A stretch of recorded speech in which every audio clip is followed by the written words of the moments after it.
Welcome to the RC Plane Lab podcast. I'm Ron. And I'm Tom. You surprised me there with that intro. You that was, jumped. Yeah, that was interesting. So we're going to talk about something really cool that you just acquired. I think so. The battery management system. But Battery management system. well, that's what it is, right? I guess so. I mean, it's a system that helps you manage your batteries. The ISDT BattAir connectors, It's along actually, with a new charger I got. This coming from a Nitro guy. That's actually really interesting. But I tell you what, let's hold off on that. There's a few other things we need to get to. We got some voicemails we'll talk about, and some other really important things we need to mention. Important. Okay. Well, yeah, there's a new addition to the whole family. What is that? Well, you got a new mower. Oh, that's not. When you say new addition, I'm thinking like, well, okay, because Crystal and Piper are begging to get a cat. Once Crystal's out of school and stuff, I think we're going to be doing that begrudgingly. I don't want any more animals and stuff around here. But anyway, I thought that's where you were going. No, so, but not to get sidetracked. But no, it's funny. Our zero turn broke. We had to go buy a new one. Yes. The only reason I bring this up, that it's related to the hobby, is because I actually chose the mower we chose for cutting a runway in our field. Yeah.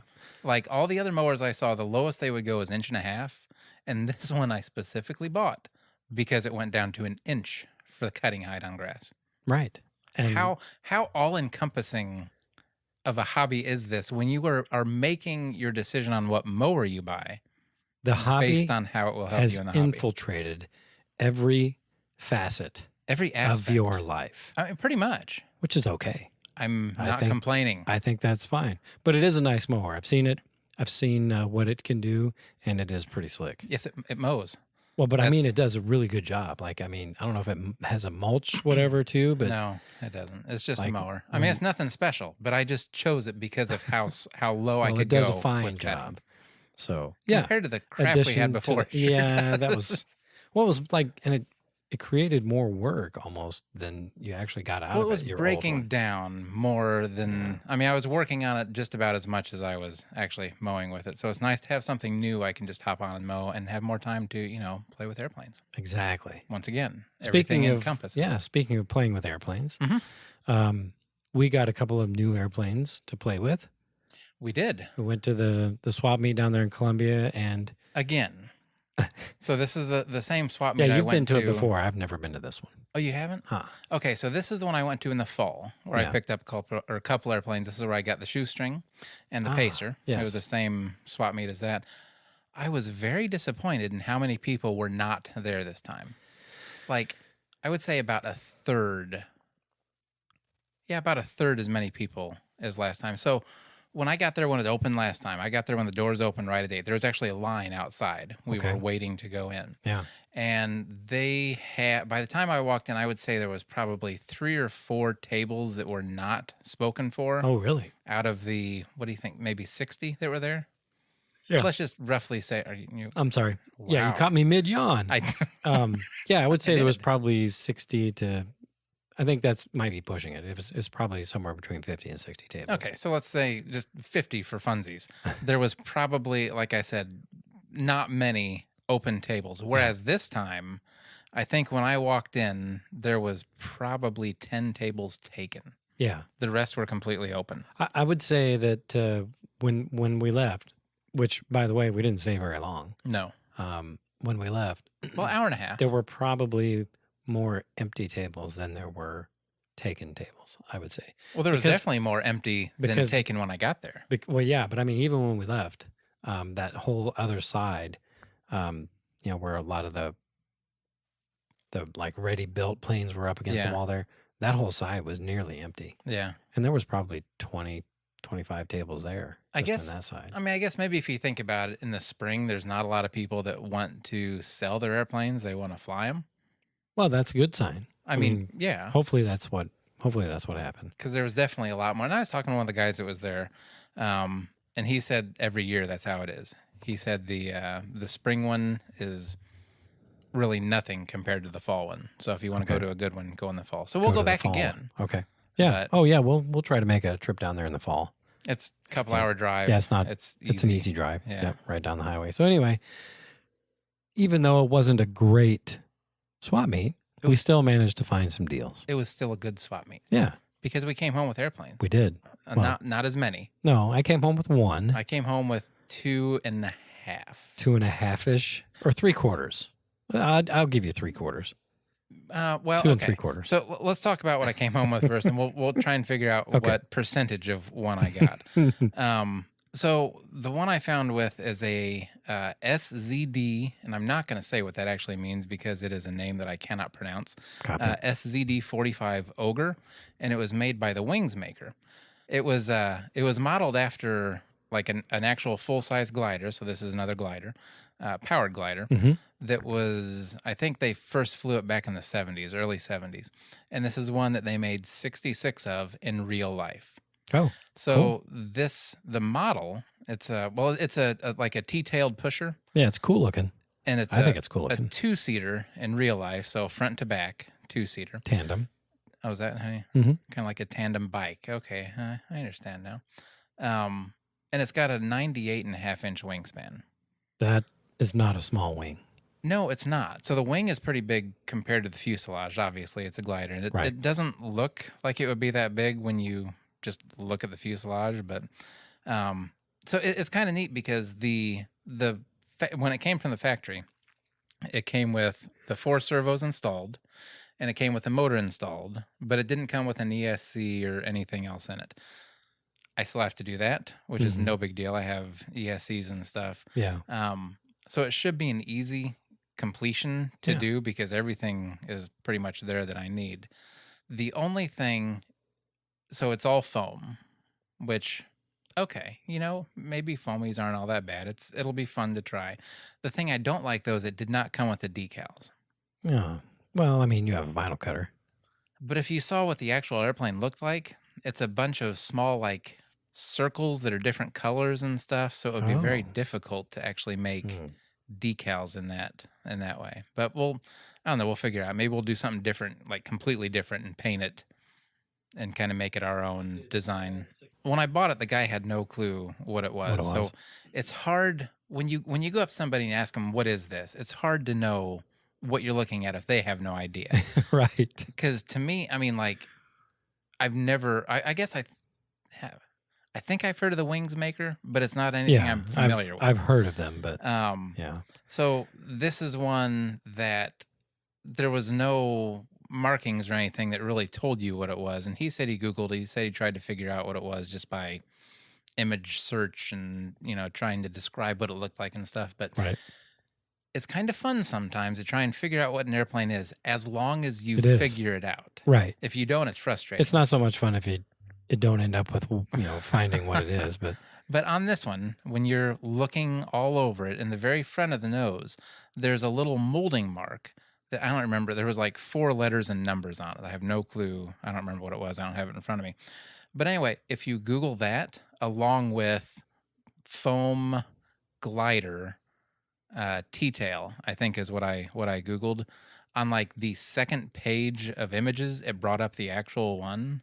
And then you were able to kind of go through and find it that way. So, yeah, cool. It takes time sometimes, but you can come across what it actually is. And the nice thing about that is, so now I have the instruction manual. I have reviews where it was reviewed by a couple different magazines and stuff. So I know what I have and what needs to be done with it. Cool. So what I found interesting is, so it's a pusher, like it's an electric pusher, but it has a 3-bladed folding prop that folds to the rear, like folding. But not all the way. But not, it's an odd setup. That was one of the reviews said that it works well, but not as good as a normal tractor type that folds the propellers back, all the way, up against the fuselage. Yeah, but they said in the review that you can tell it makes a difference, blah, blah, blah. I don't know. So we will see one of these days. It's a neat looking airplane. I can't wait to see it fly. It's got a wheel on it too. It's got a wheel under the fuselage and then a tail wheel. Apparently, when it was new, it had a little foam block that had small wheels on it, which really they said was only for Am I keeping you awake? I don't know what my problem is. You're finally in a place where it's cold and you're happy, so you're just kind of getting. Maybe that's it. You're relaxed. That's it. Yeah, that's what I'm going to go with. So a foam block with wheels. With small wheels, that they said was really for nothing. Like you couldn't do it on grass; it had to be pavement because the wheels were so small. But it pretty much worked as landing gear, the foam the block just fell off when it took off. We won't be able to do that, obviously, because of our setup. So Right. hand launching apparently works just as well with it. Sure. So we'll see. I mean, we'll get around to it. And it should I be think kinda it's cool fun. looking. I It can't runs. wait to see it like together. Yeah. We should have done that actually before we sat down. But anyway, they said it runs on like a 3-cell 2200. Oh, perfect. I've got plenty of got those too. Bazillion of those. Well, 4, but that's close enough. So what else did you get? I ended up with another UMX airplane, Nice. the Thunderbolt.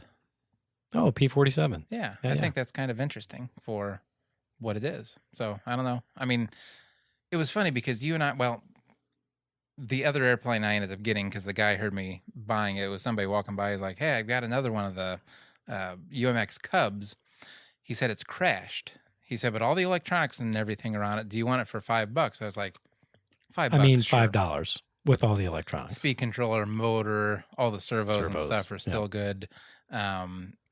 So everything on it is fine, except he crashed it, and really it could probably maybe be glued back together and still be flown, but if you got to figure if it's worth it or not. I don't know. Yeah. It's a Cub though. It is. You do like Cubs, and Well, I like you say you don't have any. L4s. Well, I'm not going to forget that one anymore. But anyway, so I picked up that too, and that's the half or 3/4 or whatever number I would say we want to assign if it can be repaired, maybe. Like, maybe. and it has all the electronics, Yes. I would say that's 3/4 of an airplane, Okay. at least. So 2 3/4 was my number for this one. They didn't Yeah. have a lot of good deals there, Well, there weren't a lot of people there, so but I feel the deals I got were pretty good. yeah, Like I was I would happy say with so. what I ended up getting. Yeah. So what did you buy? Me too. Like, so the same guy that you bought your P-47 from, he also had Bundled. We did. We got a bundle, a package price. He also had another UMX, the SBach, the brushless version, and so I got that, and yeah, that's what I bought. I got to buy. So I waffled on it. I went back and forth, We back and both forth did. because it's Yep. it's electronic or it's electric, in foam. 2 strikes, right there against But it's. Let's see. I'm a huge fan of the SBach. I Mhm. like, or I think that's how you pronounce it. I'm not 100% sure. But that's how I've always pronounced What else it. would you call it? I'm not sure. A Spock? Maybe I don't know. Anyway, and I have a 50cc version of this airplane, so I thought it'd be kind of neat to have the little UMX foamy to fly. I could fly it in my backyard probably, or at least at the school Mhm. because it's so small. Or out here? But the problem is it takes a little 2-cell 180 to 200 milliamp battery, which I have 0 of, That makes 2 of us. and then it's going to require either an adapter or something so that I can charge it with my charger. So, I paid $40 for the airplane, which is, I felt pretty reasonable. Fair. Yeah. The guy was asking 50, and we approached him and he made us a deal, $90 buying or whatever both. it was for both. So Well, it would have been 80, but yeah. 80, excuse me. So 90 was the first price we that's got. right. And then after we waited like 45 minutes and nobody else bought them from, we're like, all right, we're walking out the door. Yeah. Would you do 80 for both? Okay, sure. Yeah. Um, So yeah, we're going to get some batteries, and I'll figure out how to charge them. And I think it'll be a fun airplane to fly. yeah, so we'll have $40 in the plane and then $40 in batteries and a that charge go adapter. in nothing else other than that one airplane. Right. That was the thing that got both of us. I Yeah. mean, like we really weren't sure if it was something we wanted to do or not. But Yeah. I guess that does open up the possibility of more airplanes Yeah, coming up in right. that size. Yeah, So Sure. that will no longer be a limiting factor if we see something like that for sale. Exactly. Again. I tell That's you, how I look at it. at the swap meet, I did eyeball a couple of items. There was a couple of ARFs there, but go ahead. No, so okay, I think it was last episode we talked about the ARF that you bought in Toledo Mm-hmm. that Lori was going to put together. Yes. Things have fallen apart on that aspect, Well, or on not from her, but yeah, there that was no, situation went south pretty quick. That's what I was trying to go for. So something happened where you bought the ARF, you were going to have her put it together. We Yes. got it home.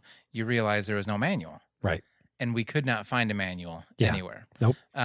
So that kind of took that off of the build table for her. Yes. So Yeah, I mean, the idea is I want her to build an ARF with no input from me, like as if you were starting out, and this was your first experience. Not having a manual, sure. I mean, I could have helped her and told her, well, this is what you need to do for it, but that's wasn't the experience I wanted her to have, and not what I wanted her to experience with us on the podcast. So, so that ARF is not going to work for that purpose. So I went to the swap meet in Columbia here that we were talking about, in the hopes that I would find maybe something a little better suited, at least something with a manual. And sure enough, the first one I looked at, it was a Falcon 120. It was a Nitro Planes. Yeah. Beautiful. It's a beautiful airplane, I think. It looked like it was well done, the fiberglass fuselage, and maybe not the most ideal first ARF for someone to put together, but certainly in the realm of possibility, right? Well, guess what? No manual. Same problem. Yeah, at least I looked this time first before I pulled the trigger. And to be honest, the guy that eventually bought it got a really good deal, I think. The price was beyond fair, in my opinion. Oh, yeah, for sure. And it was a Nitro, so it was right up my alley. It was a plane that I would have had a lot of fun with after Lori was done building it, but no manual. So I didn't pull the trigger on that one. And you subsequently emailed the company to see if you could get a manual, and their response? No, it's discontinued. We don't have it. I mean, as we were standing there. How is that possible? As we were standing there, I got on the website, because most of the time, like if it's a top flight model or something, I don't want to say reputable, but something more well, I don't even know if I want to say that. Something from like Horizon or something along those lines, you can get right on the website and they will list on their instruction manual, whatever you need for this And you can airplane. even search discontinued items, and usually you get support for those items as well. Right, which is how it should be, especially for all these airplanes that are still around years after they are made. I mean, for crying out loud, it's a PDF. Like, how do you not keep a PDF around so that you can just rip one off whenever you need one? Anyway. And why would it not be on your website? Yeah. You still have the web page up, by the way.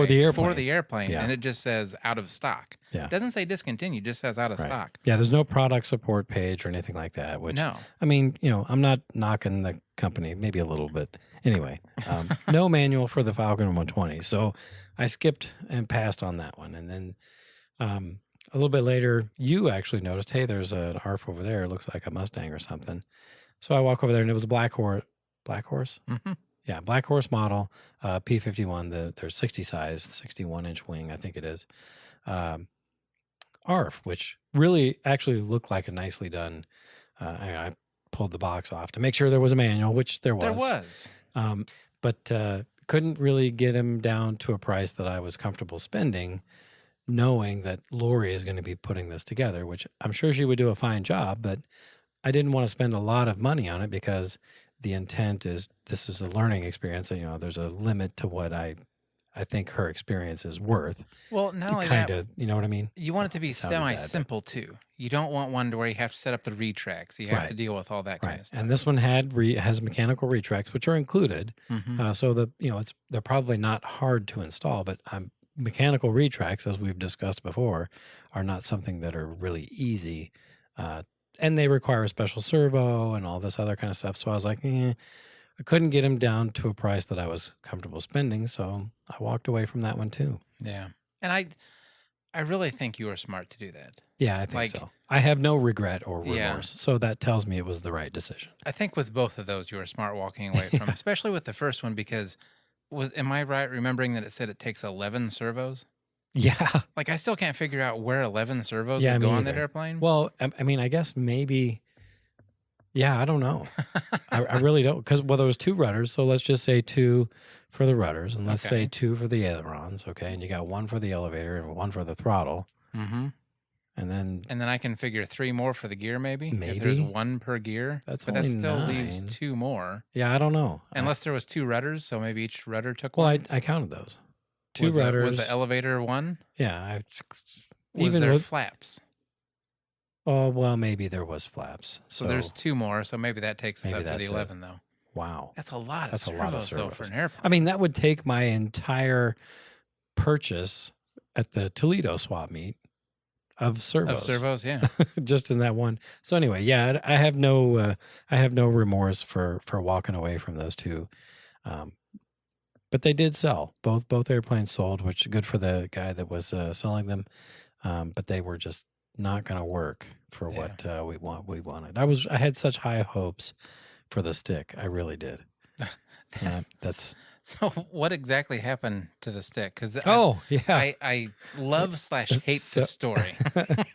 Yeah. So once I decided that the ARF stick that we got at Toledo wasn't going to work for what we wanted, I thought, well, I mean, Bob, our friend Bob, he loves sticks and he wants us. I know he really wants a 60 size stick, but this is a 40 size. I thought, well, maybe I'll offer it up to Bob. Maybe he'll want to, put it together or whatever. So I called him up and I said, hey, I bought this 40 size stick ARF at the swap meet.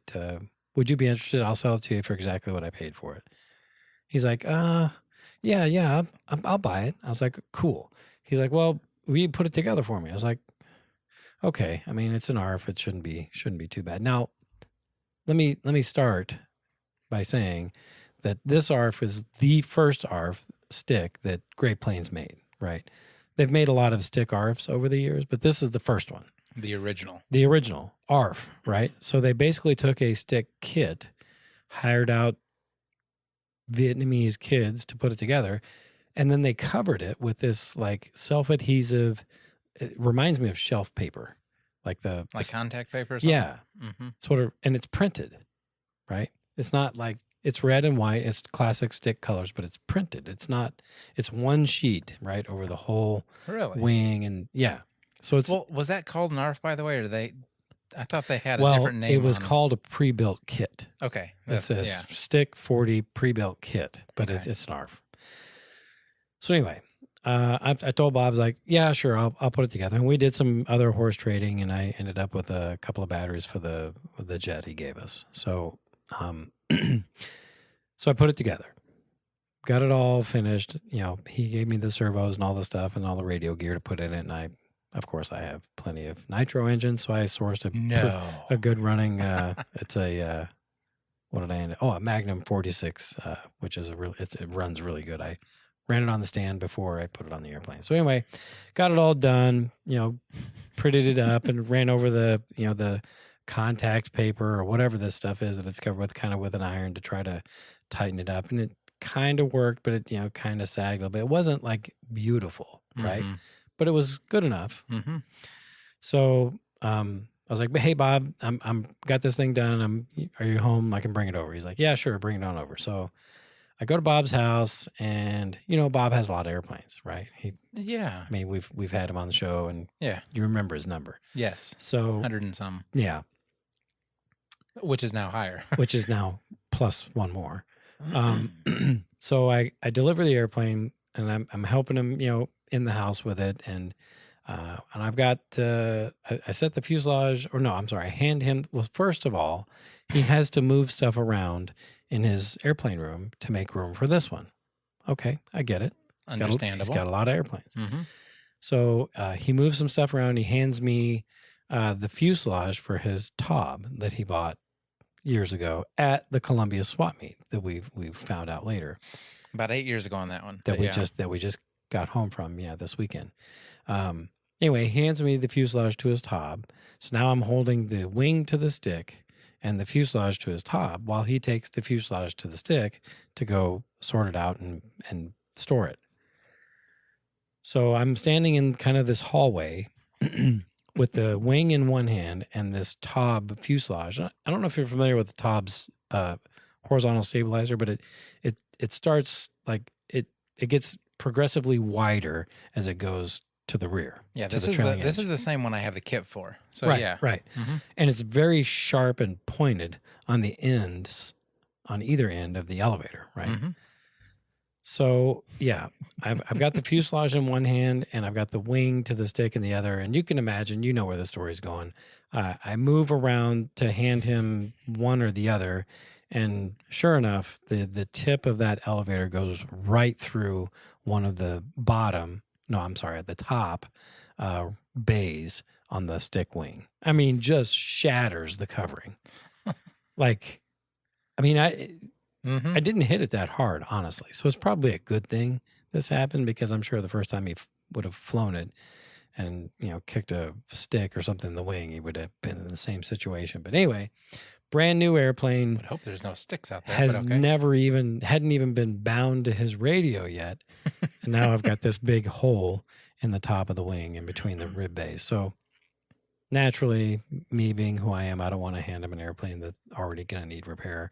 I told him I'd fix it, so I took the wing home and had to completely recover it. Like, completely. Yeah, not like partially. Like, I had to completely recover it, which meant I had to pull the ailerons off. Had to cut the hinges. They were SIG easy, or they were easy type hinges, which easy enough to cut off. And rehinge everything. But what happened to one of the ailerons? I thought you said you broke one and you had to make a new one. Oh, yeah. So I forgot about you that. blocked that out. I did. So as I'm cutting the hinges off, actually, I take that back. No, I had already cut the ailerons off, and I'm peeling this, whatever this contact paper is, and it's still sticky, by the way, on the back side. Like, it's still sticky. Like, I can peel it off, and you know, on an area that it wasn't stuck to, it would stick really, really well to the wood, right? Which that's a factor here in a minute. So I'm peeling the covering off of the aileron as I'm trying to peel this stuff off, and I'm trying to make it easy on myself. I'm using heat, and you know, I'm trimming around the edges, so I'm not trying to peel off around a corner. You know what I'm saying? Mm-hmm. And as I'm peeling it off, crack! You know, one of these ailerons breaks right in half. I mean, super, super soft balsa. Like, wherever they got this balsa was primo stuff. It was super light, but yeah, broke it in half. So I had to make 2 new ailerons. Yeah. So, and the reason, awesome. sticky, when I broke it. So this is kind of funny.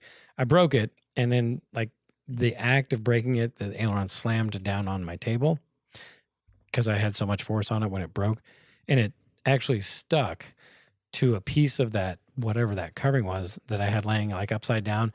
That was the iron cross that I was going to use as a template.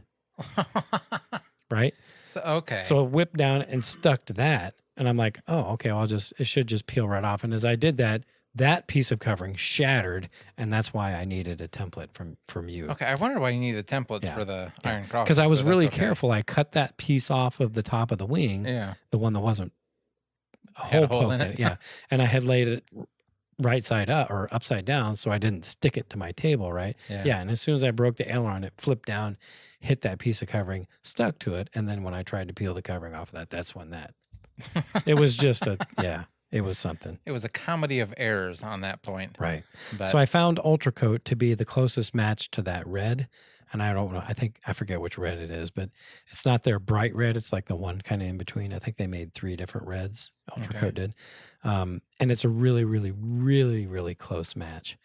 So I just recovered the whole wing with the red Ultra Coat, white and black, and send it on its way. So that project's done. And yeah, hopefully Bob will get many, many years of satisfactory service out of that airplane. I hope so. I mean, I hope he flies it. Yeah, me too. He will. He likes sticks. He's like me. He's like, he'll fly a stick before he'll go through the effort of dragging one of those big airplanes out. Yeah.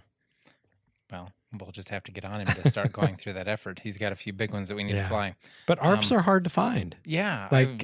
That's unfortunate. Like, I've been on, on my RC groups and other places, and there're just not a lot of them out there. Or if there are, nobody wants to ship them right now because they're so expensive to ship. Shipping is which ridiculous. I totally get. But well, we're going to make a trip, I think, to Brian's this weekend. Yes. So we will hopefully, knock on wood, find something that's useful. Yep. I mean, that's a place you don't know what you're going to come across, so it's hit or miss. Yeah, that's absolutely true. Hopefully it's hit. But anyway, I made a long story out of our trip to Colombia, and then had to recover an ARF.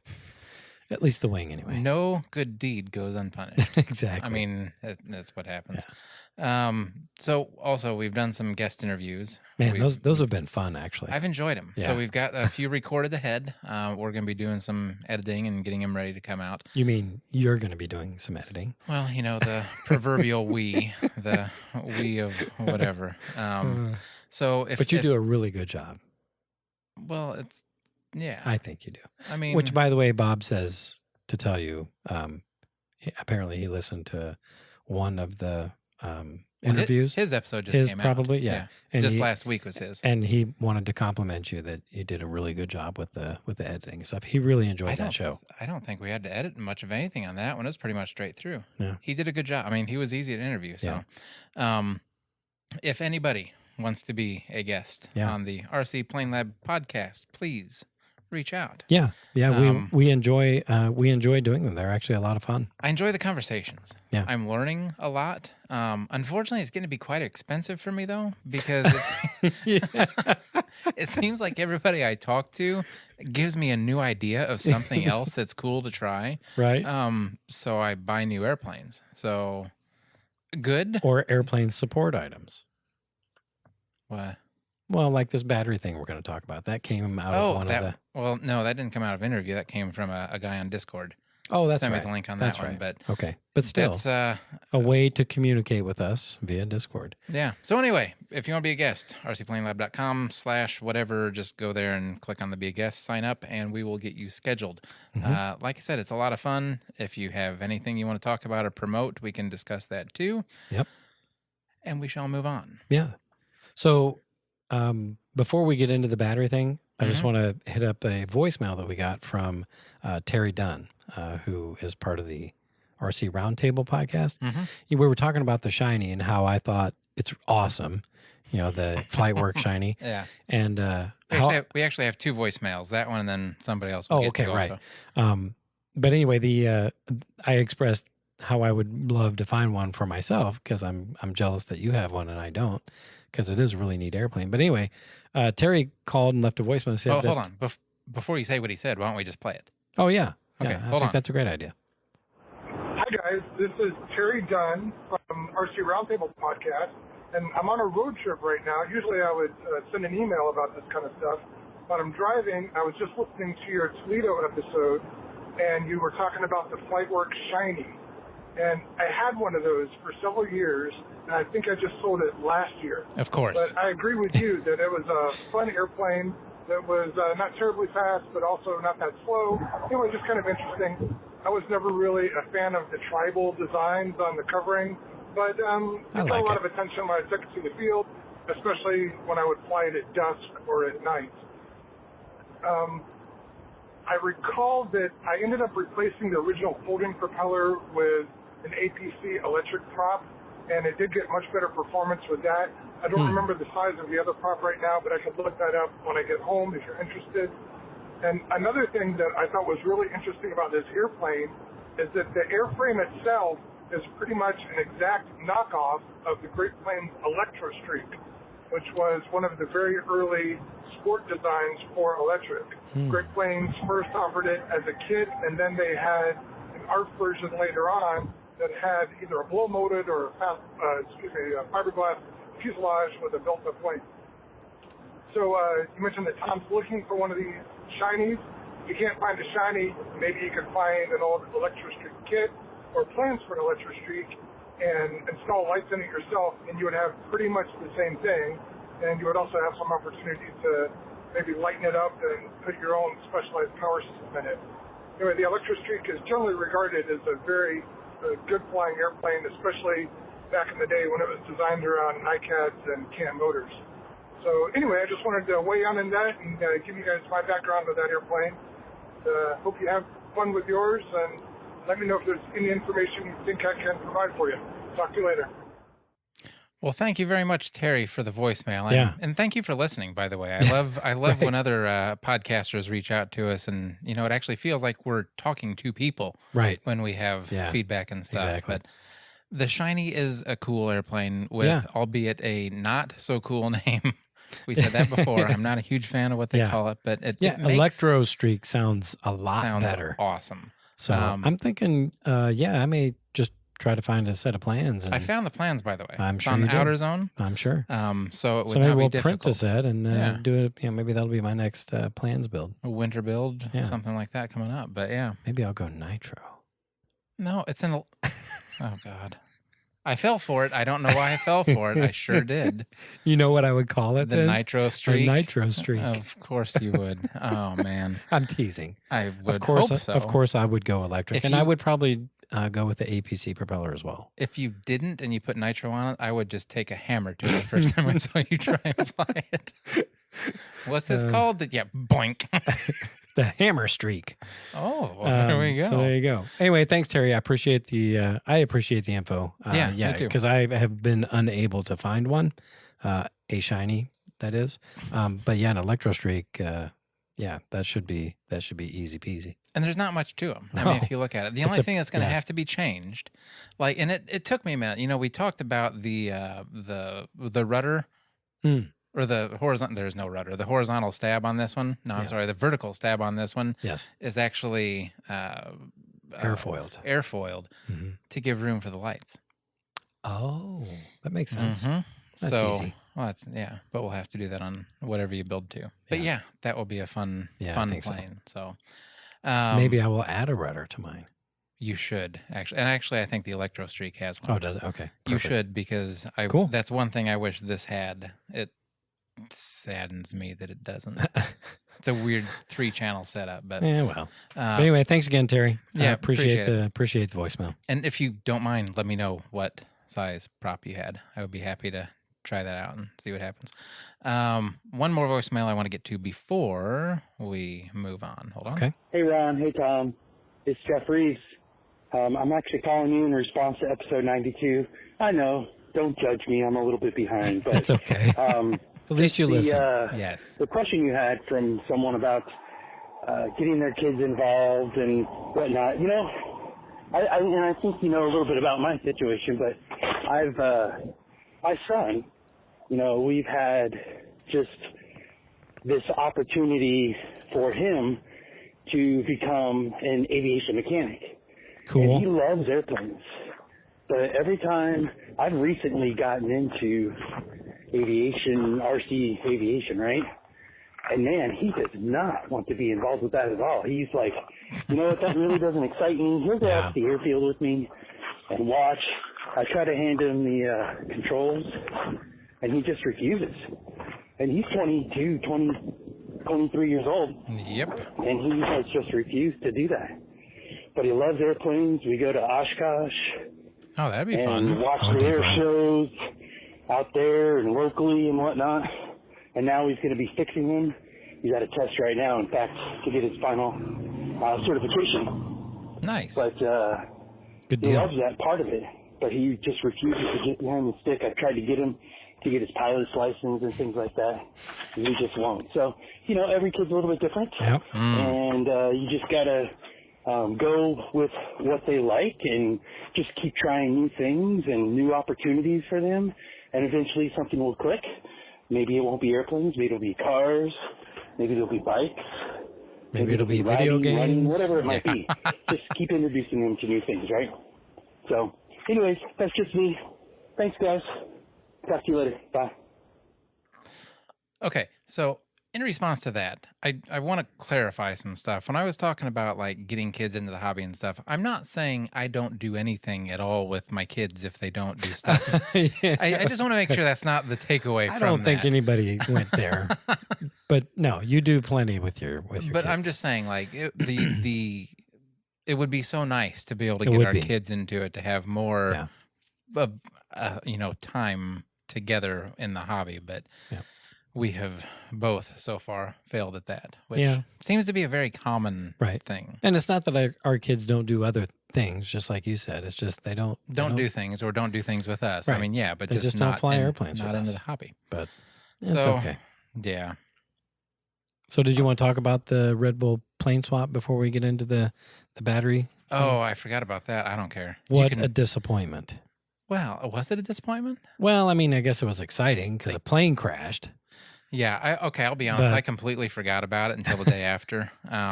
It's hard to find actual video. Yeah, I still haven't seen it. Okay, so I saw just a little clip. I think it was Twitter. They might have posted a video. I don't remember what it was on, but anyway, it was like a 2-minute clip of what happened, and then it showed like the aftermath of the airplane crash. So, long story short, it was supposed to be 2 pilots jump out of 2 different Separate airplanes, yeah. switch what airplane they were going to, or switch what airplane. I'm sorry, jump out. I always have a problem with this. Jump out of an airplane, go to another airplane, and land it. Yeah. Did not happen. One guy did it, one guy didn't. When they jumped out, something happened to the airplane. It started twirling around, and it was too dangerous to try and go there. So, long story short, he, parachuted down and was fine. The airplane parachuted at the last minute, I think, and I didn't know that. I didn't know the that was planes the one I had saw that had parachutes. the That's parachute cool. on it. But it still crashed. It's still a bad thing that didn't work right. Right. Whatever. They said they're going to try it again. Yeah. We'll see how it goes. So, Yeah. And of course, the FAA is investigating because the FAA didn't give them permission to do that. So bureaucratic nightmare of. So hopefully whatever. they figure out what happened, and hopefully the FAA doesn't slow them down too much on a second attempt. That's my fear. Is it better to ask permission or forgiveness? Well, I don't know. How many airplanes do we have? Well, I don't know why that reminds me. So my foot has been acting up again. It's been kind of painful. And so we went to the swap meet Saturday and or on Sunday, and it was kind of hurting. I actually had to have my wife carry in my purchases when I got home. So there was no hiding them. Absolutely not. And I didn't even try to say they were yours. I was just like, yeah, this is what I got. I felt like it's a party foul. I know you're supposed to bring them in, hide them, say they're your friends, your buddies, whatever, but no. Yeah. Well, I mean, to be fair, I don't have to do that. Lori is so accommodating that she lets me. To be fair, I don't have to do that. And I've never had to hide my purchases. Actually, I from don't her. either. I mean, honestly, Crystal's always been cool about stuff. She knows what I buy. She knows what's in. I mean, you can't look around and miss it. Yeah. So it's not like I'm Right. hiding anything from her. But sometimes it's easier just to not show off new purchases. I mean, you know what I mean. Especially not to have them carry your new purchases in for you, because you're Actually, I got it inside the house, just not down the stairs. Ah. So any hoozle, shall we go on yeah. to Let's talk about this. our It's main really topic kinda that we'll cool. talk about for 5 minutes before we end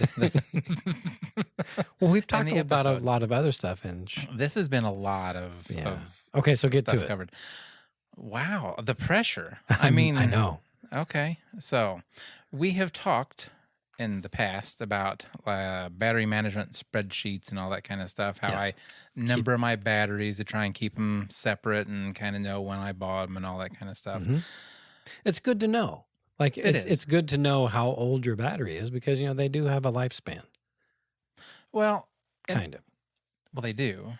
But okay, well, anyway, I don't want to get off track here. Sorry. Because that would be bad.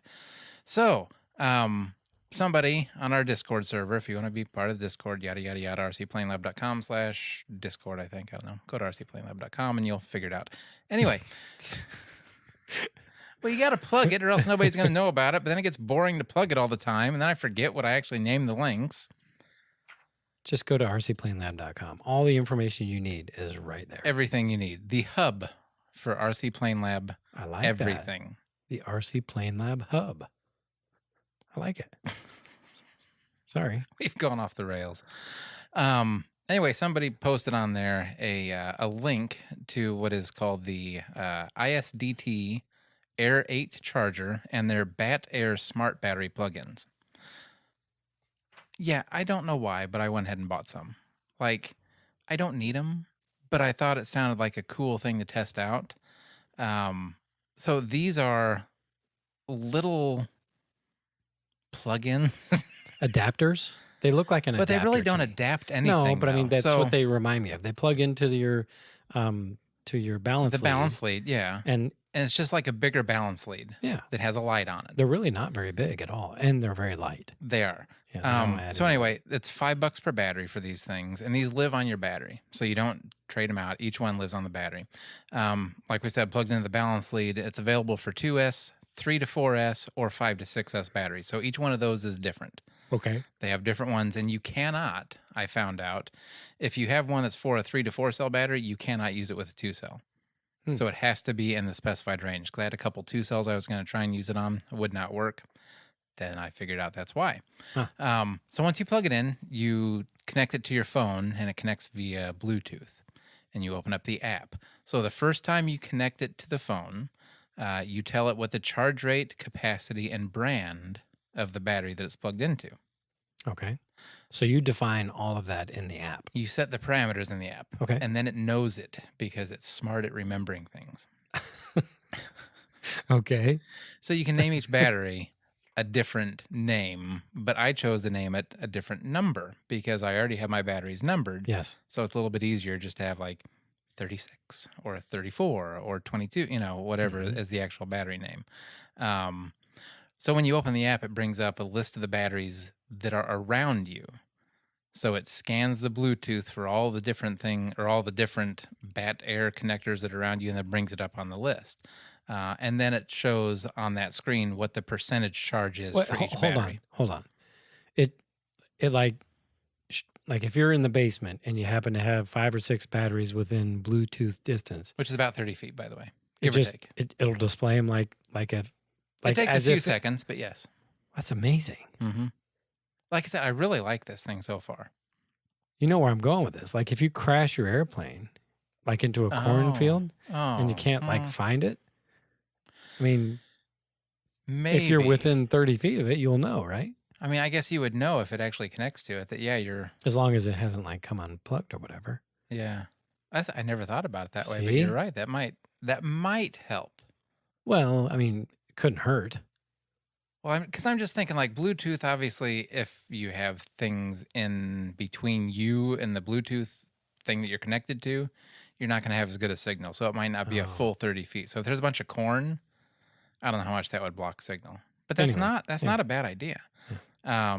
And like I said, so when you open the app, it shows the percentage charge, which is kind of cool too. Yeah, that's handy. And then what I think is neat, if you click on the battery, like on the screen, if you click on the battery you want, so if you have a lot of batteries in a box and you click on the one you're looking for, like I know I need battery 26, here it is, click on it, the light on the BattAir terminal thing that you have on that battery starts flashing. Oh, so you can find it. So you can easily find the battery you're looking for. That's pretty cool. Which like I said, I think that's kind of cool. And then oppositely, on the flip side, I'm writing that down. It's been a long night. On the flip side, if you push the button on the BattAir thing, it brings it up on the screen. It moves that all the way up to the top and then beeps and flashes so you know that's the battery on the screen that you're working with. Does that make sense? Yeah. That's pretty neat. I think is very handy. So when you click on the battery on the app or in the app, it shows all the information for that battery. So all the information that you put in there, and then it lists its current charge percent, total voltage of the battery, voltage for each cell, and lists how many discharge cycles it's gone through. I like that too, that it keeps track of how many times you've charged it or how many times you've used it. So at a glance, you can quickly tell the current state of that battery, which that's pretty slick. And the neat thing is too, the higher charge percentages, it changes the color of the background of it. So it goes from red all the way up to green with yellow in between and different colors, in that spectrum. So you can see pretty much how fully charged it is when you're working with it. Well, that's pretty sweet. I think it's neat. And my favorite thing that this BattAir thing does, it will automatically discharge your battery to storage voltage after a set time, and you tell it that time.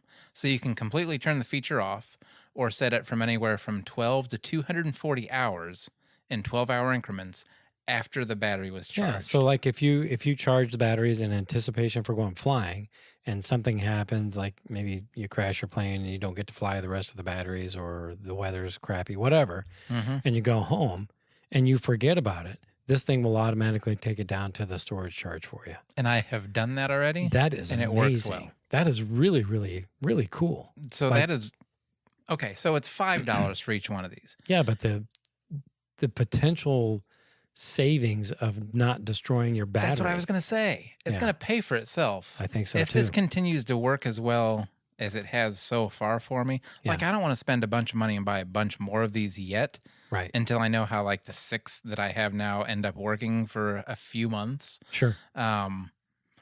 But I think that's a no-brainer for every battery I own to have one of those on it. Yeah. It just seems to make the most sense for keeping things organized. Yeah. And Now, can you? so far, I'm happy with it. Will the app? Will you be able to like somehow assign a particular battery to like an airplane? Like for instance, let's say, hey, I'm going to fly the Shiny tomorrow. What batteries do I need? And No. you just cross-reference No. Shiny to which. So you still have Not to that have. I've seen. You still have to have your spreadsheet. Yeah, so Okay. you know that. But the Still, app, though, I mean, still pretty cool. the app is basic in its functionality. Let's Okay. just say it's not very polished yet. I That's mean, all the right. information is there, but it's not very pretty. It's still missing a few things that I would like to see. Like these only came out from what I found. I think they only came out like 6 months ago. It was late 2021 when this whole Yeah, so these BattAir things are thing like these came things out. are So, like yeah. brand new. Yeah, I think I saw like November or something, October, November of last year is when they. I would came out. anticipate lots of development and additional I would features. hope so. Yeah, I would think really so. would. Because So- this idea, if you could take it and you knew what you were doing with electronics and all that kind of stuff, you could really run with this very, very well to where you could even log like flight times. You could log how much power you pulled out of each battery. You could log a lot of things. You could probably log discharge curve or how, you could probably track performance so that you notice when, performance is degrading, like, well, that flight didn't feel as peppy as the one before. And you'll be able to see a graph. Oh, okay. Well, yeah, this battery's. Or compare cell discharge rates to see if you're pulling Yeah. too much out of one cell versus the other ones. If you have Yeah. one there's a lot The that potential for a yeah. lot of information there. Yeah, that's really cool. So I'm hoping that they build off of what they have now Yeah. and make it better over time. Yeah. So these little the plugins or whatever you want I to wish call they them, had a better name. The BattAir. BattAirs. Yeah. obviously they use battery power for the Bluetooth and all Mhm. that stuff. I wonder what the draw is there. That's the other reason I haven't bought a bunch of them yet, because Yeah. I'm wanting to wait and see. I've got one battery that I have.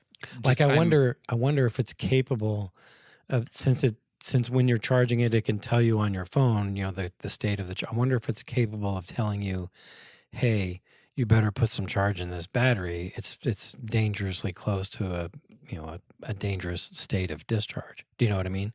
Well, what I would hope is that if it gets to that point where it's at its bottom limit on where that battery should be, that it will not turn on. That it just disconnects, doesn't drain anything, doesn't use the Bluetooth, doesn't use anything, and just shuts off. Because I don't know what the current draw is on those. Yeah. So I've got one battery that's been sitting for 2 weeks now, and I haven't checked it recently to see how much draw is on there. But I did check it about a week, and there was no difference. I mean, it was negligible. It was like Point or oh a something. hundredth of a volt or something like that, which I think Okay. those are going to give that much just sitting no matter what, even with nothing plugged into it. It'll be interesting to see how that shakes out. Yeah. So we'll see. Really cool idea, though. I mean, More on that to come. yeah. Not the only, but a potential downside is the cost. Especially if you're this coming from a nitro guy, but if you have like a lot of electric airplanes and a lot of batteries, it could get pretty pricey. It could, but they're reusable for other batteries. Well, right. So I mean, but, like if this battery goes bad, no big deal. I just reset this thing and tell it all the new information from the other battery. yeah. And the nice thing too about the app, you can do all the firmware updates and stuff for the BattAir thing through the app. You just push a button and then because every one I had to be updated. Hmm. It took 30 seconds or so for each one after I plugged it in and got it initialized, and it was easy. That's pretty cool. So that's the other thing too. Like if there's already updates for firmware and stuff, Yeah. that's telling me they're working on it. Yeah. So Yeah. I'm happy to There see you that. go. Yeah. There's some things at least changing. Yeah. Pretty Um, slick little device with a lot more potential ahead of it, I'd say. Yeah. Really neat. Yeah. Then the other thing I got with it was the Air8 charger Oh yeah. because it's supposed to work in tandem with these things. I don't know how excited I am about this though. I mean, there's got some good points or some bad points. So it's a DC charger with no option to plug it into the wall. Like most of the chargers I have that I like to use are AC/DC. Yeah. I have a 4-port DC charger that I do not use at all except for at the field because of the whole trying to plug it in at home thing gets to be a pain. But like I said, for this one, if you have an adapter, you can use it or power it off of a bigger battery to charge smaller ones. What's neat though is it's small. It's only about 3 inch by 3 inch by maybe an inch to inch and a quarter tall. So it's a tiny little charger. Input 10 to 34 volts and will handle 20 amps in and out. Oh wow! So it's a pretty capable charger. Yeah. And the input and output 20 both, amps. That's I'd say that's pretty capable. And then the input and output that's kind of neat are XT60 connectors that are built into the side of it. So most, if not, most of my stuff is XT60, so it plugs right into it, and I don't have to worry about adapters. I like that personally. Yeah. But we'll see. So the BattAir thing plugs right into the balance port on the side of it, and what I like about it is it actually uses, like, it connects to the BattAir thing. I still don't even know what to call it. Like, what actually I should be calling it. Dongle. Oh, that sounds not nice to say, but I mean, I guess that's close to an actual dongle. So the BattAir dongle plugs into the side. Sorry. Stop it. I'm 12 years old. I can't help it. As the dongle plugs into the side, it communicates with the charger, and it knows what battery is on there, so it knows how to charge it. It knows what current to use, how many cells, and all that kind of stuff, which is cool. It is cool. And then while it's charging, the charger. Okay, so you hook it up to your phone with an app, the ISD Link app. Excuse me. And when you are looking at that, the charger gives you all the info on your phone, obviously, that it does on the screen.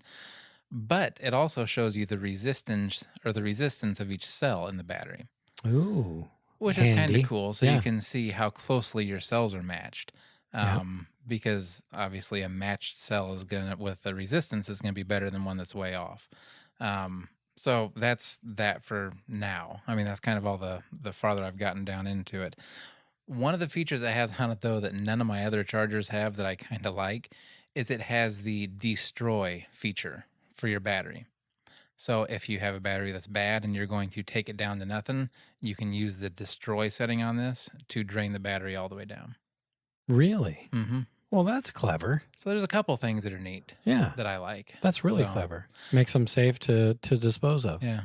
Who knows? I might do a YouTube video or something on it once I get a little bit more into learning how it works and stuff, because there's not a lot of good information out there I've found. But we'll see. Yeah. I'm excited. I mean, it's something new. So I'm not an electric guy, and I'm excited. So there you go. Well, you still have batteries. Well, I do. That's true. I have 4. No, I guess I have like 6 now. But and this will charge other batteries too. I mean, it's not just LiPo. So there's a bunch of different things it'll do that I'm just kind of scratching the surface on. Yeah. And same with the charger. You use your app to connect to it to update firmware and all that kind of stuff. So pretty they're slick. Actually doing things with that too to kind of update. So that's pretty slick. I thought it was kind of neat. So we'll see how it goes. And how much was the charger? Charger, I think, was 60. Oh, that's not bad. 70. No, 60. 59. Yeah. Yeah. That's not so bad. Depends where you buy it. It's 59 or 69. So, okay. Yeah. You buy it direct from the website?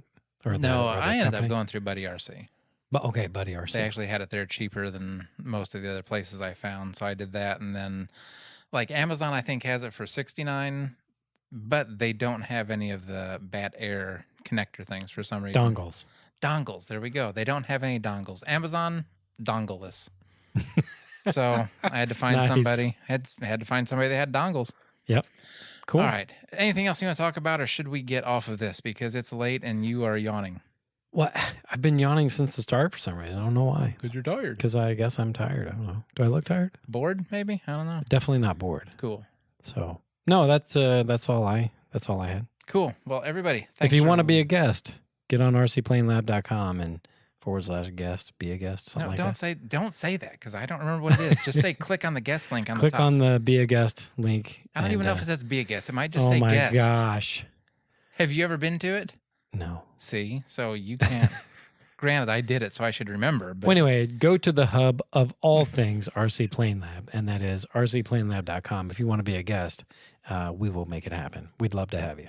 There It's we go. a lot of fun. Okay. Until next time, I'm Ron. I'm Tom. Good night. Good night. We hope you enjoyed this episode of the RC Plane Lab podcast. For topic suggestions, to ask questions, or to give any feedback, connect with us at rcplanelab.com or email us direct at either ron@rcplanelab.com or tom@rcplanelab.com. You can also text us or leave us a voicemail at 818-351-9846. Please subscribe, rate, and review us on your favorite podcast app. Until next time, may your landings be gentle.